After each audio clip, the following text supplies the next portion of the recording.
बिस्मिल्लाहिर्रहमानिर्रहीम। अस्सलाम वालेकुम dear students, Usfa students guide lecture series physics second year. आज हम एक नए लेक्चर के साथ, पिछले लेक्चर में हमने गाज लॉ तक डिस्कस किया था। गाजेस लॉ के बाद अब हम जो है वो एप्लीकेशंस ऑफ गाजेस लॉ को डिस्कस करेंगे। तो अगर आपने, फिर वही रिक्वेस्ट है कि अगर आपने गाजेस लॉ को कंप्लीटली स्टडी नहीं किया, उसको आपने सही करके उसके बारे में नहीं पढ़ा, तो उसको पहले पढ़ लें, क्योंकि इसलिए आपको बाद में फिर समझ नहीं आएगी। तो आइए आगे बढ़ते हैं। गाज लॉ की एप्लीकेशन डिस्कस करने से पहले आपको पता होना चाहिए कि गाशियन सरफेस क्या होती है। Gaussian surface is a surface in which Gauss law is valid, Gauss law is applicable.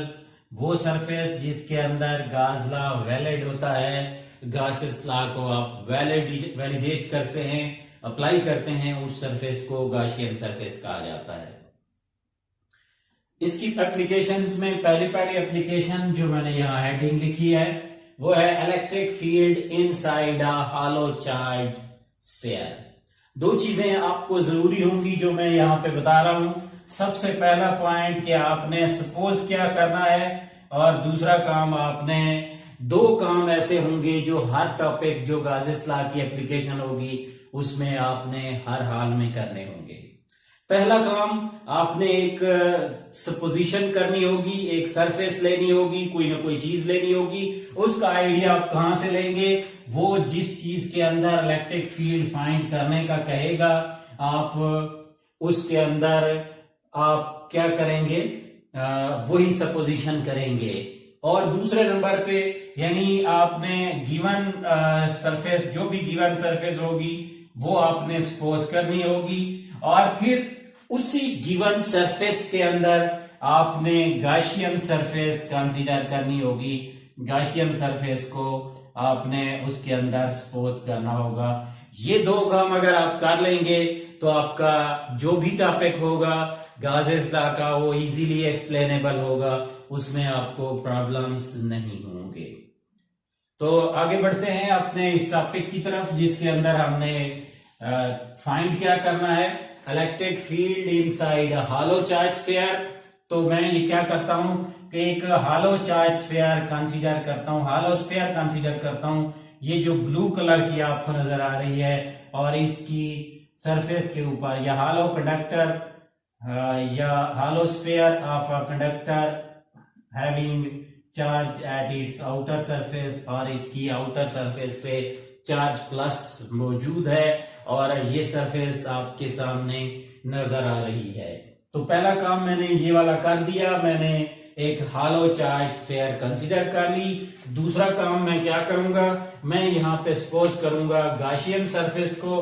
तो suppose we have a Gaussian surface in the form of smaller sphere. आप ये भी कह सकते हैं कि जो आपकी बड़े वाली गाशियन जो ओरिजिनल सरफेस है, अगर उसका रेडियस r है और आप उसी के अंदर एक गाशियन सरफेस कंसीडर करते हैं जिसका रेडियस r डैश है, और आप कह दें कि r dash is smaller than r dash आपका जो है वो r से छोटा है। कितना छोटा है वो आपको क्लियरली नजर आ रहा है। अब आपने करना क्या है, हमने ये करना होता है कि हम ये कहते हैं as there is no charge inside the Gaussian surface, Gaussian surface के अंदर चार्ज जीरो है। जैसा कि आपको क्लियरली नजर आ रहा है, इस सरफेस के अंदर मैंने कोई चार्ज नहीं रखा है, तो क्या होगा, फाई इज इक्वल टू ई ए। एक इक्वेशन ये बन जाएगी हमारे पास जो पहले है, और दूसरी फाई इज इक्वल टू गाज लॉ के मुताबिक क्यू बाई एप्सिलॉन नॉट। इन दोनों सरफेसेस की इक्वेशन, यानी दोनों इक्वेशंस को अगर आप कंपेयर करते हैं तो आपके पास Q अगर इसमें जीरो पुट करेंगे तो E A is equal to zero by epsilon naught is equal to zero. अब आपके यहाँ पर डॉट प्रोडक्ट या प्रोडक्ट ये जीरो होगा, तो इसकी दो पॉसिबिलिटीज होंगी, ई जीरो होना चाहिए या ए जीरो होना चाहिए।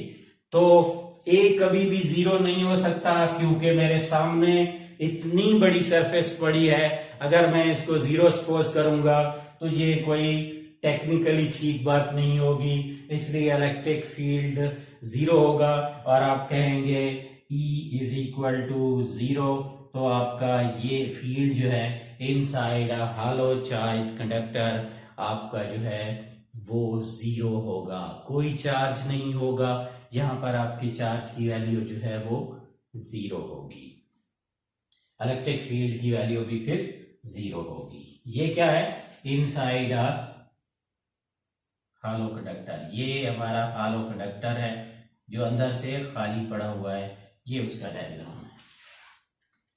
सिमिलरली फॉर इरेगुलर सरफेस, अगर आपकी इरेगुलर सरफेस भी इसी कंडीशन में मौजूद है जिसके ऊपर बहुत सारे चार्जेस बाहर की तरफ पड़े हैं, कंडक्टर सरफेस है और यहां पर पड़े हुए हैं बहुत सारे चार्जेस, हर चार्ज का फील्ड अपना आउटवर्ड होगा, तो ये चार्जेस भी इनसाइड फील्ड नहीं देंगे और इस सरफेस के अंदर भी आपका फील्ड, जहां पे इलेक्ट्रिक फील्ड 0 होगा, ये फील्ड आपका कभी भी इसके अंदर गॉसियन सरफेस के अंदर फील्ड इस केस में मैक्सिमम नहीं होगा, हमेशा आपको मिनिमम वैल्यू यानी 0 वैल्यू देगा।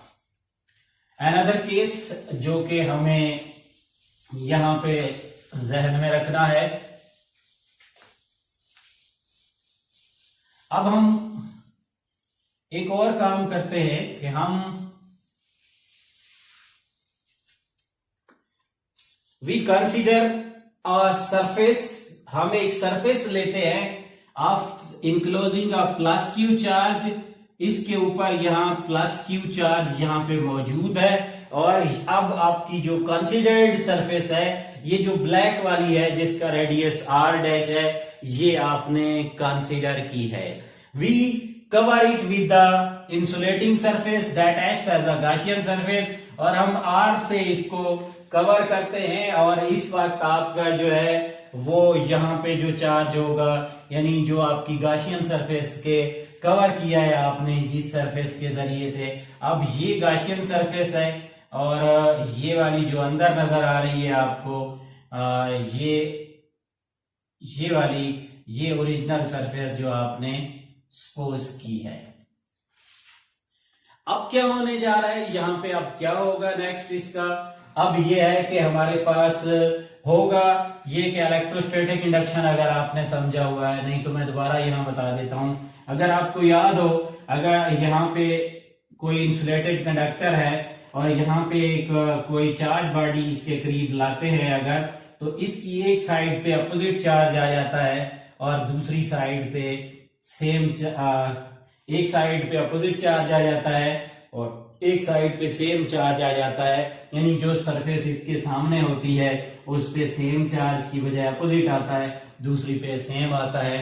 तो अब यहाँ पे क्या होगा, चूंकि ये पॉजिटिव है तो इसकी वजह से जो गॉसियन सरफेस की अंदर वाली साइड होगी, यहाँ सारी सरफेस के ऊपर नेगेटिव चार्जेस की एक लेयर पैदा हो जाएगी और इसी के साथ बाहर वाली सरफेस पर जो इंसुलेटेड सरफेस गॉसियन सरफेस है, इसके बाहर वाली साइड पे पॉजिटिव चार्ज पैदा हो जाएगा और इस तरह आपका जो चार्ज होगा, यानी जो आपकी गॉसियन सरफेस होगी, ओवरऑल उसका जो इलेक्ट्रिक फील्ड होगा वो आपका इस प्लस क्यू चार्ज के इलेक्ट्रिक फील्ड के बराबर होगा, यानी जितना इलेक्ट्रिक फील्ड अंदर है इसकी वजह से है, वही फील्ड आपको यहाँ बाहर की तरफ मिलेगा।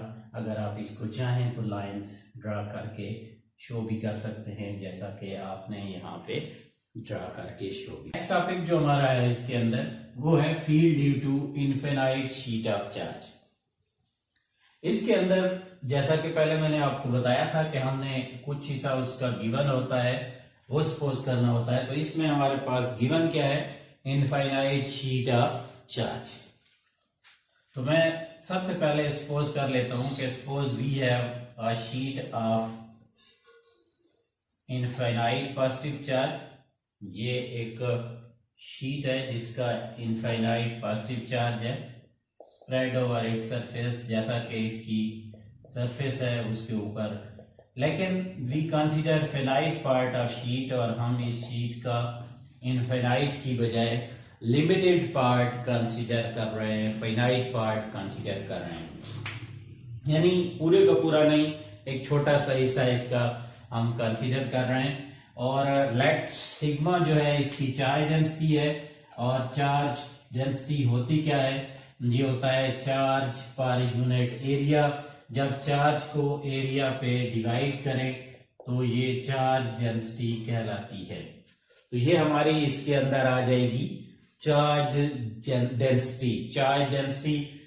उसके बाद दूसरा काम मैंने क्या बताया था आपको कि हमने कंसीडर करनी है गॉसियन सरफेस। तो we consider a Gaussian surface, एक गॉसियन सरफेस कंसीडर करते हैं in the form of cylinder. यहाँ जो गॉसियन सरफेस है वो एक सिलेंडर की शेप में आपने कंसीडर करनी है। And we will find electric field flux at point P, P dash and curved point, ये जो आपका है इसको आप कोई ए बी सी का नाम दें। फिर क्या किया है हमने, दूसरे नंबर पे इसके अंदर एक गॉसियन सरफेस ली है जो कि एक सिलेंडर की शक्ल में है, और ये सिलेंडर जो है इसके अंदर हमने गुजारा हुआ है, इसके अंदर से मैं दिखाता हूं आपको। में ये इस तरह की एक शीट है, और इसकी इस साइड पे भी पॉजिटिव चार्ज है, इस साइड पे भी पॉजिटिव चार्ज है, और सिलेंडर इसके अंदर से यूं पास हो रहा है। यूं देखिएगा इसको, ये सिलेंडर अंदर से पास हो रहा है। अब आपने क्या करना है, 3 पॉइंट पे फ्लक्स इसका फाइंड करना है। फ्लक्स 3 पॉइंट पे फाइंड करेंगे, एक यहाँ पे, एक यहाँ पे और एक यहाँ पे। तो सबसे पहले एट पॉइंट पी, जरा अगर गौर से देखें इस शीट का, अगर ये वाला हिस्सा इलेक्ट्रिक फील्ड, अगर ये शीट का ये हिस्सा पॉजिटिव चार्ज हो तो इसके जो फील्ड की डायरेक्शन होगी वो ये होगी इलेक्ट्रिक फील्ड की। और आप जब कंडक्टर इस तरह से इंटर करेंगे तो इस साइड पे ई भी बाहर की तरफ होगा और एरिया भी बाहर की तरफ होगा। इसी तरह इस साइड पे एरिया वैसे नॉर्मल टू द प्लेन बाहर की तरफ होगा और ई भी बाहर की तरफ होगा। और यहाँ पे ई नॉर्मल और इलेक्ट्रिक फील्ड के अंदर जो है एरिया जो है ये परपेंडिकुलर होंगे। तो सबसे पहले φ1 जो होगा पॉइंट पी पे वो होगा ई ए cos थीटा, जिसको cos 0 लिखेंगे, और ये मैक्सिमम फ्लक्स यहाँ पे आ जाएगा। ये वैल्यू इसकी मैक्सिमम आ जाएगी, और ये वैल्यू इधर अगर आप निकाल लें एट पॉइंट पी डैश, इसको φ2 कह दें, तो ये आपका ई डॉट ए, ये भी वही ई ए का 0, जिसको आप ई ए लिखेंगे। तो यहां पे क्या होगा, ये मिड पॉइंट पे जो है at curved surface, curve surface पे जो है वो नॉर्मल टू द प्लेन और फील्ड जो है वो एक दूसरे के परपेंडिकुलर होंगे, तो फ्लक्स डायरेक्ट आपका 0 आ जाएगा। cos 0 पुट करेंगे तो cos 0 आपका हमेशा, cos 90 पुट करेंगे सॉरी, तो इसके अंदर cos 0 हो जाएगा, cos की वैल्यू 0 आ जाएगी। अब आपका जो फाई टोटल है वो इन सारों का सम होगा, पहला फ्लक्स, दूसरा फ्लक्स और तीसरा फ्लक्स। इन 3 फ्लक्स को ऐड करेंगे, ये ई ए आ गया, ये भी ई ए आ गया और ये 0 आ गया, तो इलेक्ट्रिक फ्लक्स इसका जो आ गया फाई, वो आपके पास फाई टी, मैं सिर्फ लिखूं टोटल के लिए, एक ही आ गया। चूंकि ये गॉस लॉ की एप्लीकेशन है तो हमें गॉस लॉ के लिए गॉस लॉ की इक्वेशन अप्लाई करनी पड़ेगी, जो कि phi is equal to q by epsilon naught है। ये आपके पास ए आ गई और ये इक्वेशन बी है। तो अब आप इन दोनों को कंपेयर कर लें, ए और बी को, क्योंकि ये दोनों फ्लक्स हैं, तो ये फॉर्म बनेगी। अगले स्टेप में आप ये करें कि सिग्मा जो है क्यू ओवर ए होता है, तो क्यू की वैल्यू निकाल के आप इसको यहां पुट करें, तो ये आ जाएगा 2EA is equal to sigma A by epsilon naught. इसमें कट जाना है, इस 2 को डिवाइड करके ले जाएं, तो sigma sorry E is equal to sigma by 2 epsilon naught. इसका अगर वेक्टर फॉर्म लिखा जाए तो वो होता है sigma by 2 epsilon naught into unit vector. और ये है आपके पास electric field at a point या electric field due to infinite sheet of charge. Electric field due to infinite sheet of charge. एक बार फिर इसको अगर आप देखना चाहें तो देख लें। आपने एक इनफाइनाइट शीट ऑफ चार्ज ली है, उसका फाइनाइट पार्ट कंसीडर किया है, फिर उसके बाद गॉसियन सरफेस ली है, फिर इधर फ्लक्स फाइंड किया, इधर फाइंड किया और इधर किया। इन दो साइड पे फ्लक्स मैक्सिमम है, मिड पॉइंट पे 0 है और आखिर पे आपने टोटल फाइंड किया और इसको गॉस लॉ के साथ कंपेयर किया और फिर सिग्मा की वैल्यू लगाई, क्यू की वैल्यू सिग्मा से निकाल के, और फाइनली आपके पास जो इक्वेशन बनी वो थी सिग्मा बाई 2 एप्सिलॉन नॉट। आखिरी चीज के अगर शीट नेगेटिव शीट हो तो क्या होगा? फिर आपका जो इलेक्ट्रिक फील्ड की वैल्यू होगी वो यूं होगी minus sigma by 2 epsilon naught into R. ये क्यों होगा इसको मैं यहाँ पे समझा देता हूं। अगर हमारे पास शीट यहाँ पे नेगेटिव हो जाए, सिर्फ इसी को बता देता हूं, इसी को नेगेटिव कर देता हूं ताकि आपको कॉन्सेप्ट मिल जाए। अगर ये शीट नेगेटिव कर ली जाए तो इस वक्त सिचुएशन ये होगी कि आपका जो इलेक्ट्रिक फील्ड है दोनों साइड पे ये अंदर की तरफ चला जाएगा और इस साइड पे फाई इज इक्वल टू ई ए से माइनस ई ए आएगा, इधर भी फाई माइनस ई ए आएगा। तो जब ई ए करेंगे तो ये माइनस 2 ई ए निकलेगा प्लस 2 ए की बजाय, तो इसलिए फाइनली आपका जो रिजल्ट आएगा। क्यों? अगर कोई पूछे नेगेटिव क्यों है तो आप इतना बता सकते हैं क्योंकि इलेक्ट्रिक फील्ड और जो यहाँ पे आपके पास एरिया आ रहा है वो एक दूसरे के एंटी पैरेलल हो रहे हैं। इस वजह से आपका जो फ्लक्स है वो या इलेक्ट्रिक फील्ड उस फ्लक्स से निकल रहा है वो हमेशा नेगेटिव होता है। तो ये थी हमारी 2 एप्लीकेशन गॉस लॉ की। नेक्स्ट लेक्चर के लिए पहले इनको आप स्टडी कर लें, फिर उसको हम डिस्कस करेंगे। तब तक के लिए अल्लाह हाफिज।